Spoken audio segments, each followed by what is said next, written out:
మానవ చరిత్రలో అద్భుతమైన సృష్టి. ఎప్పటికీ మునిగిపోదని గర్వంగా చెప్పుకున్న మహానౌక టైటానిక్. కానీ 1912 ఏప్రిల్ 15న ఆ గర్వం అట్లాంటిక్ సముద్రపు చీకటి అగాధంలో కలిసిపోయింది. అసలు ఆ భయంకరమైన రాత్రికి ముందు ఆ కలల నౌకలో ఏం జరిగింది? ఈ 5 నిమిషాల ప్రయాణంలో ఆ చరిత్రను తిరిగి చూద్దాం. 1909 వైట్ స్టార్ లైన్ కంపెనీ ప్రపంచంలోని అతిపెద్ద నౌక నిర్మాణాన్ని ప్రారంభించింది. దీని డిజైనర్ థామస్ ఆండ్రూస్. దాదాపు 3000 మంది కార్మికులు రాత్రింబవళ్లు కష్టపడి 3 ఏళ్లలో దీన్ని పూర్తి చేశారు. దాదాపు 882 అడుగుల పొడవున్న ఈ నౌక అప్పటి ప్రపంచంలోని అత్యంత విలాసమైన కదిలే వస్తువు అని చెప్తారు. టైటానిక్ కేవలం ఒక నౌక కాదు, సముద్రం మీద తేలియాడే ఒక 5 స్టార్ నగరం. అందులో స్విమ్మింగ్ పూల్, లైబ్రరీ, జిమ్, ఖరీదైన రెస్టారెంట్లు ఉన్నాయి.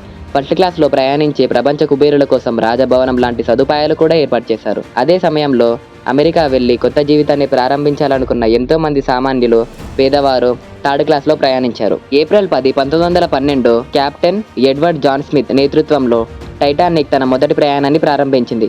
ఇంగ్లాండ్లోని సౌతాంప్టన్ నుండి అమెరికాలోని న్యూయార్క్ నగరానికి ఈ ప్రయాణం. నౌకలో సిబ్బందితో కలిపి సుమారు 2240 మంది ఉన్నారు. అందరి ముఖాల్లోనూ ఆనందం. ఒక చారిత్రక ప్రయాణంలో భాగమయ్యామనే గర్వం అందరికీ ఉండిపోయింది. ప్రయాణం 3 రోజులు సాఫీగా సాగిపోయింది. ఏప్రిల్ 14వ తేదీ వచ్చింది. సముద్రం అసాధారణంగా ప్రశాంతంగా అద్దంలా ఉంది. కానీ వాతావరణం విపరీతంగా చల్లబడిపోయింది. మార్గ మధ్యలో భారీ మంచుకొండలు ఉన్నాయని చుట్టుపక్కల ఉన్న ఇతర నౌకల నుండి టైటానిక్ వరుసగా 6 హెచ్చరికలు వచ్చాయి. కానీ ఆ నౌకలో రేడియో ఆపరేటర్లు ప్రయాణికులకు వ్యక్తిగత సందేశాలు పంపడంలో బిజీగా ఉంది.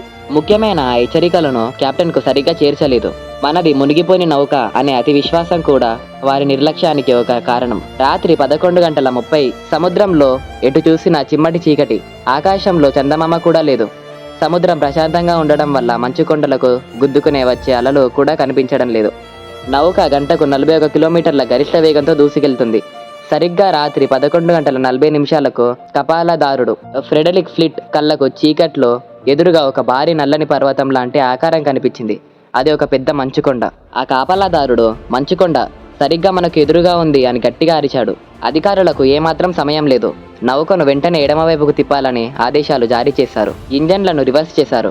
కానీ ఫుల్ స్పీడ్లో ఉన్న అంత పెద్ద భారీ నౌకను అప్పటికప్పుడు వంచడం అసాధ్యం. కానీ టైటానిక్ పక్కకు తిరుగుతూనే దాని కుడివైపు భాగం మంచుకొండకు బలంగా రాసుకుంటూ వెళ్ళింది. నౌక కింది భాగంలో ఉక్కురేకులు చిరిగిపోయాయి. సముద్రపు నీరు అత్యంత వేగంగా నౌక కింది భాగంలోని కంపార్ట్మెంట్లోకి దండెత్తాయి. టైటానిక్లో కనీసం 4 కంపార్ట్మెంట్లలోకి నీరు వచ్చినా నౌక మునగకుండా ఉండగలదు. కానీ దురదృష్టవశాత్తు 6 కంపార్ట్మెంట్లలోకి చేరిపోయాయి. టైటానిక్ డిజైనర్ థామస్ ఆండ్రూస్కు విషయం అర్థమైంది. ఈ నౌక మునిగిపోవడం ఖాయం అని ఆయన కెప్టెన్కు చెప్పేశాడు. అప్పటిదాకా డ్యాన్సులు, పాటలతో ఆనందంగా గడిపిన ఆ ప్రయాణికులకు తెలీదు, ఆ తర్వాత కేవలం 2 గంటల 40 నిమిషాల్లో వారి జీవితాల్లో ఈ మహానౌక అట్లాంటిక్ మహాసముద్రపు చీకటి అడుగు భాగానికి చేరిపోతుందని. ఒక గొప్ప కలల ప్రయాణం శతాబ్దాలుగా మిగిలిపోయే కికారణ్యమైన విషాదంగా మారడానికి ఈ క్షణమే నాంది పడింది. ఈ విధంగా టైటానిక్ యొక్క చరిత్ర ముగిసింది. వీడియో నచ్చినట్లయితే ఒక లైక్ చేసుకొని ఇలాంటి వీడియోల కోసం మన ఛానల్ని సబ్స్క్రైబ్ చేసుకోండి. మరియు ఇలాంటి వీడియోల కోసం వెయిట్ చేయడానికి పక్కనే ఉన్న బెల్ ఐకాన్ని కూడా ఆన్ చేసుకొని పెట్టుకోండి. నెక్స్ట్ వీడియోలో మళ్ళీ కలుద్దాం. బాయ్.